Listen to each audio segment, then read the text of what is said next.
आज हम class 11th का डिमांड चैप्टर को आगे करेंगे माइक्रो इकोनॉमिक्स का।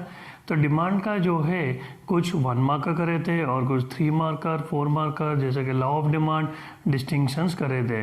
तो आज इस वीडियो में हम इलास्टिसिटी ऑफ डिमांड जो कि बहुत ही इंपॉर्टेंट है वो हम कवर करेंगे।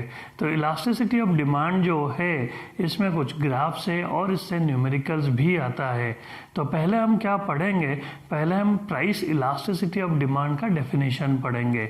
तो पहला question, price elasticity of demand है क्या? What do you mean by price elasticity of demand? तो ये प्राइस इलास्टिसिटी ऑफ डिमांड बताने से पहले मैं याद दिलाना चाहूँगा बच्चों को कि रबर बैंड जो है उससे बहुत खेले होंगे बचपन में। तो जो रबर बैंड है इसको जब हम खींच लेते हैं तो वो बड़ा हो जाता है, जैसे ही उसे छोड़ देते हैं फिर से वो छोटा हो जाता है। तो यहाँ पर क्या है, वो जो फ्लेक्सिबिलिटी है रबर का उसे इलास्टिसिटी भी बोलते हैं। उसी तरह डिमांड जो है कभी ज़्यादा होता है कभी कम होता है। तो ये जो डिमांड का फ्लेक्सिबिलिटी है उसे इलास्टिसिटी बोलते हैं। तो यहाँ पर जो है जैसे रबर बैंड के केस में due to the application of force हम ताकत लगाए उसे बड़ा कर दिए, जैसे ही ताकत छोड़ दिए वो रबर बैंड छोटा हो गया। उसी तरह यहाँ पे जो फोर्स है दैट इज द प्राइस। तो ये प्राइस के कारण जो डिमांड है कभी ज़्यादा होगा कभी कम होगा, उसका फ्लेक्सिबिलिटी को इलास्टिसिटी बोलते हैं। तो प्राइस इलास्टिसिटी ऑफ डिमांड को हम कैसे डिफाइन करेंगे? प्राइस इलास्टिसिटी ऑफ डिमांड जो है हमें याद रखना पड़ेगा, it is the degree of responsiveness, मतलब how the quantity demand respond to a change in price. वो कैसे रिस्पॉन्ड किया, कितना बढ़ा, कितना फ्लेक्सिबल हुआ, that flexibility is its elasticity. So it is the degree of responsiveness, किसका? Degree of responsiveness of change in quantity demand to a change in price. मतलब demand कैसे, क्वांटिटी डिमांड कैसे रिस्पॉन्ड किया, कितना डिग्री रिस्पॉन्ड किया, वो उसका elasticity है due to change in price. तो इसको ईडी भी लिखते हैं, elasticity of demand is equal to, इसका फॉर्मूला जो है वो है percentage change in quantity demand divided by percentage change in price. ये एक फॉर्मूला हमें याद रखना पड़ेगा। और एक दूसरा फॉर्मूला है वो है ED is equal to delta Q divided by delta P into P upon Q. तो अब ये delta Q, delta P, P और क्यू ये अगर हमें आ जाएगा हम न्यूमेरिकल्स कर पाएंगे। तो अब ये डेल्टा क्यू क्या है? डेल्टा क्यू जो है that represents change in quantity. Quantity कितना चेंज हुआ वो डेल्टा क्यू बताएगा। और डेल्टा पी जो है that represents change in price. Price कितना चेंज हुआ वो डेल्टा पी बताएगा। और पी क्या है? P refers to the initial price, पहले जो प्राइस था। और क्यू रिप्रेजेंट्स इनिशियल क्वांटिटी। तो अब अगर हमें ये चार चीज़ मिल गया तो हम इलास्टिसिटी ऑफ डिमांड निकाल सकते हैं। तो ये जो न्यूमेरिकल्स है मैं कुछ न्यूमेरिकल्स दे के सॉल्व करके भी बताऊंगा, लेकिन अभी ऐसे ही एक न्यूमेरिकल रैंडम कुछ फिगर लेके बता देता हूँ कि delta Q, delta P, P और क्यू क्या होगा। जैसे कि सपोज किसी कमोडिटी का प्राइस और क्वांटिटी हम ले लेते हैं। 5 जब था क्वांटिटी 10 था, प्राइस हो गया 4, क्वांटिटी सपोज हो गया 30। तो ये क्वेश्चन में गिवन है किसी कमोडिटी का जो ये प्राइस चेंज होने से डिमांड कैसे उसका चेंज हुआ। तो ये जो degree of responsiveness of the quantity demand that is the elasticity of demand. तो यहाँ पे हम कैसे निकालेंगे? तो हमें पहले चाहिए डेल्टा क्यू, फिर चाहिए डेल्टा पी, फिर हमें चाहिए पी और क्यू। तो कैसे निकलता है? Delta Q is the change in quantity. 10 से लेके 30 हुआ तो कितने से चेंज हुआ? 20 से चेंज हुआ। Delta P is the change in price, 5 से 4 द चेंज इज 1, और P is your initial price, ये हम 5 लिख दिए, and Q is the initial quantity, जो पहले था वो हम 10 लिख दिए।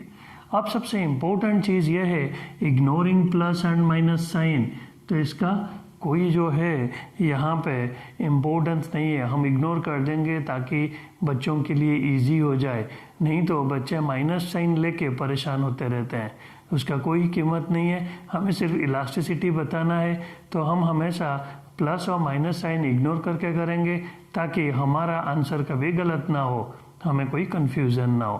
तो अब ये जो है यहाँ पे अगर हमें ईडी निकालना है, इलास्टिसिटी ऑफ डिमांड निकालना है, तो बस फॉर्मूला में डालना है। डेल्टा क्यू कितना हुआ?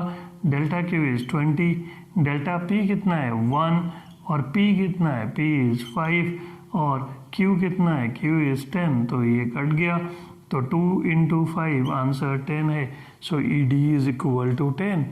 तो ऐसे बहुत सारे सम्स आएंगे, सब में कुछ ना कुछ छोटा मोटा ट्रिक होगा, क्वेश्चन समझना होगा। मैं 5 अलग अलग तरीके का सम्स जो है बोर्ड पे करके नेक्स्ट वीडियो में समझा दूंगा, क्योंकि इस वीडियो में हम ग्राफ करेंगे ताकि जब इलास्टिसिटी पढ़ रहे हैं तो हमें डिग्रीज ऑफ इलास्टिसिटी जानना ज़रूरी है हमारे लिए। तो डिग्रीज ऑफ इलास्टिसिटी जो है वो 5 तरह का डिग्री है, तो वो पांचों डिग्री जो है ग्राफ में इस वीडियो में समझाऊंगा, क्योंकि उतने में ही टाइम हो जाएगा। चलो अब चलते हैं, जो ग्राफ हम करेंगे डिग्रीज ऑफ इलास्टिसिटी को। पहला जो है परफेक्टली इलास्टिक डिमांड। तो ये जो परफेक्टली इलास्टिक है इसका हमें डायग्राम याद रखना पड़ेगा। तो डायग्राम क्या है? इसका डायग्राम जो है यहाँ पे OY OX, एक में हम लेंगे क्वांटिटी, दूसरे में लेंगे प्राइस। तो अब जब भी परफेक्टली इलास्टिक डिमांड बोलेंगे तो ये रहा डिमांड कर्व, ये जो है this is parallel to OX axis या this is horizontal in nature. तो ये जो डिमांड कर्व है ये हॉरिजॉन्टल है। तो इसमें क्या बताते हैं, जैसे कि प्राइस रहा सपोज यहाँ पे 200 रुपीज़, एग्जाम्पल है केबल वाला, जो केबल लगाते हैं पहले, आज के डेट में तो सब टाटा स्काई और एयरटेल चल रहा है, लेकिन पहले केबल लगता था। जैसे कि सपोज एक कॉलोनी में केबल वाला आया, एक घर में लगाया, ठीक है, तो 200 रुपया केबल चार्जेस, तो एक घर में भी 200, दूसरा घर में भी 200 में लगाया, तीसरा घर में भी 200 में लगाया, चौथा द प्रोसेस विल कंटिन्यू तब तक जब तक वो कॉलोनी में सारे घर में लगा न डाले। लेकिन अगर ये 200 से बढ़ाना चाहेगा, बोलेगा नहीं 200 से 300, तो कॉलोनी का जो रेसिडेंट वेलफेयर एसोसिएशन वाले हैं उसे भगा देंगे, बोलेंगे हम किसी और से लगाएंगे। तो अगर ये बढ़ाना चाहे तो सीधा देखो OY एक्सिस को टच कर रहा है, मतलब तुम्हारा डिमांड सीधा 0 हो जाएगा, तो वो बढ़ा नहीं सकता। तो एक ही प्राइस में कितना, तो ED जो है इज इक्वल टू इनफाइनाइट, वो कितना भी कॉलोनी पूरा जो है दिल्ली में सबके घर में भी 200 रुपया में लगा सकता है। तो यहाँ पे जहाँ पे ED इनफाइनाइट होता है और डिमांड को परफेक्टली इलास्टिक बोलते हैं, और डिमांड कर्व का नेचर जो है it is horizontal in nature. तो MCQ में यही चीज़ पूछेंगे, when the demand curve is horizontal in nature what can you say about it's elasticity.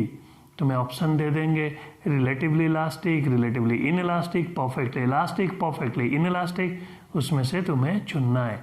तो इसीलिए ध्यान क्या रखना है, ये रखना है कि जब भी परफेक्टली इलास्टिक होता है ED इनफाइनाइट होता है और ये जो है हॉरिजॉन्टल होता है। तो इसलिए हॉरिजॉन्टल लाइन और वर्टिकल लाइन बच्चों को अच्छे से आना चाहिए, क्योंकि MCQ में एक इसी में ही गलती वो करा देते हैं। अब चलते हैं दूसरे क्वेश्चन पे। अब दूसरा हम सीधा परफेक्टली इलास्टिक के बाद परफेक्टली इनइलास्टिक ले लिए, क्योंकि यही दोनों ही पूछते हैं। टोटल 5 डिग्री है, जिसमें से एक हम कर चुके हैं और दूसरा हम ले लिए परफेक्टली इनइलास्टिक।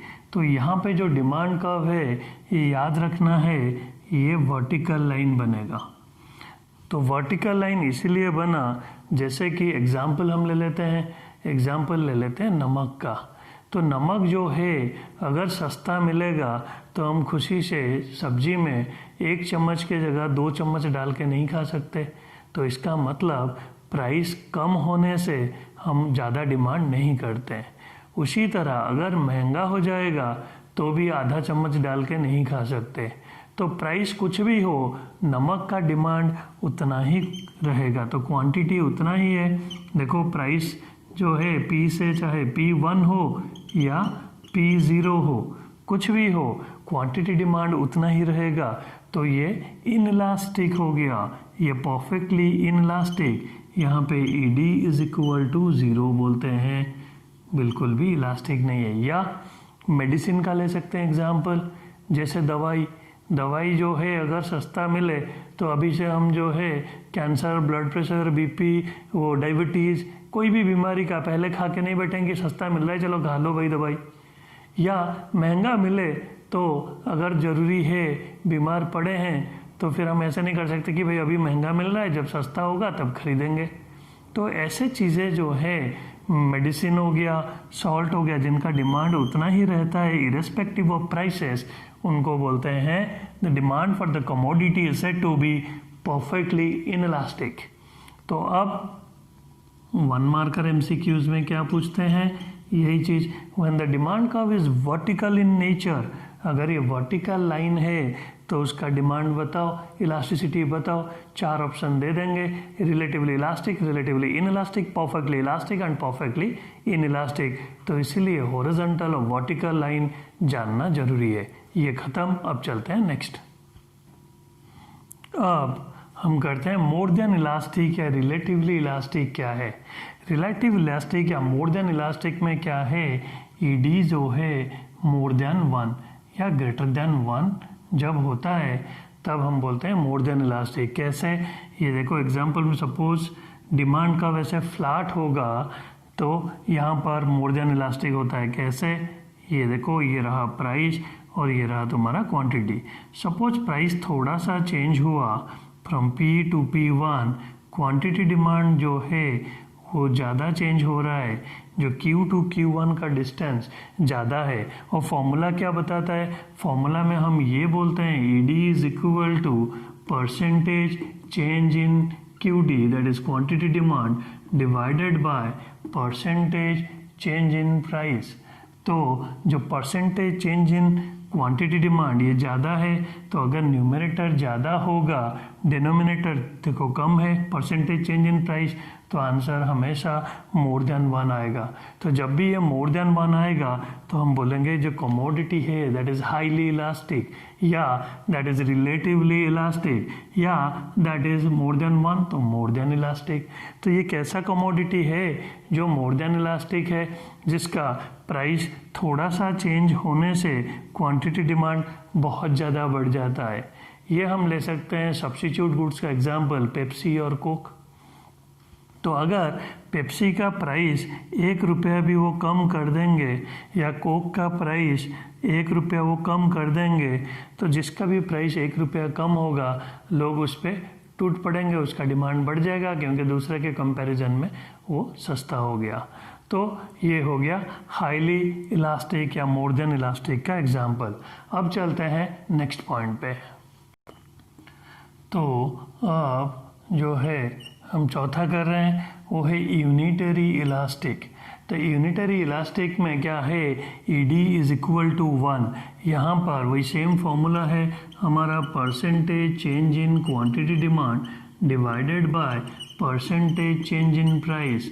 तो ये जो डायग्राम है यहाँ पे प्राइस जो है चेंज हुआ फ्रॉम P टू P1, जब ये P टू P1 चेंज हुआ तो यहाँ पे क्वांटिटी डिमांड चेंज हुआ फ्रॉम Q टू Q1। तो ये जितना है ये चेंज भी उतना ही है। तो कोई भी चीज़ को अगर मैं 5/5 डिवाइड करूँगा आंसर 1 आएगा। तो जब भी परसेंटेज चेंज क्वांटिटी डिमांड और प्राइस का सेम होता है वो यूनिटरी इलास्टिक होता है। ऐसे बहुत ही रेयर कमोडिटी है जिसका यूनिटरी इलास्टिक डिमांड होता है। अब चलते हैं नेक्स्ट पॉइंट पे। अब लास्ट जो है डिग्री वो है हमारा लेस देन इलास्टिक या रिलेटिवली इन इलास्टिक, इसमें क्या है, हमारा प्राइस चेंज हुआ P से P1 इतना ज़्यादा, और क्वांटिटी डिमांड जो है थोड़ा सा ही चेंज हुआ। तो वही फॉर्मूला लगाएंगे तो चेंज जो है न्यूमरेटर जो है percentage change in QD divided by percentage change in price. तो न्यूमरेटर जो है ये छोटा हो गया तो आंसर हमेशा लेस देन 1 आएगा। तो इसे लेस देन इलास्टिक या रिलेटिवली इन इलास्टिक बोलते हैं।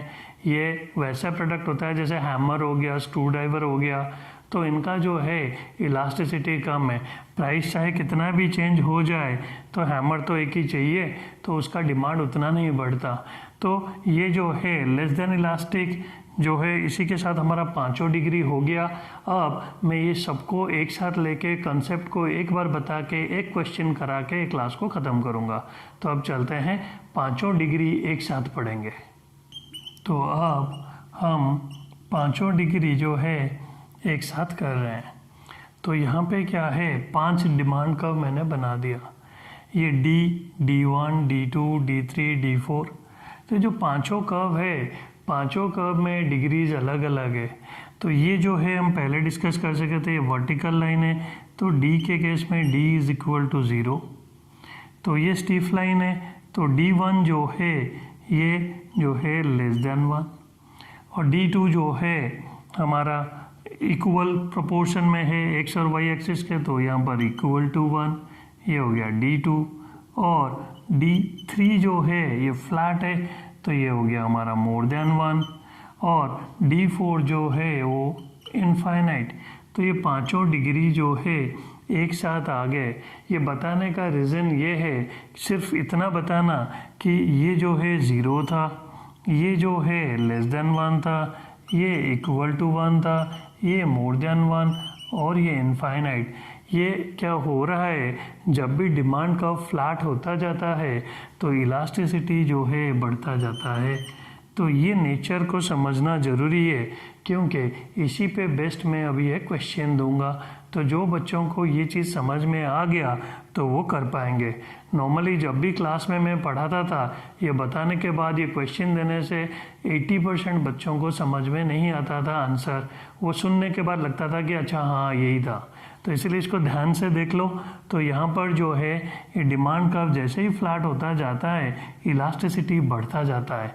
अब क्वेश्चन में लिखता हूँ और लास्ट इसी के साथ वीडियो ख़त्म होगा। क्वेश्चन डिस्कस करने के बाद फिर हम आगे नेक्स्ट वीडियो में करेंगे।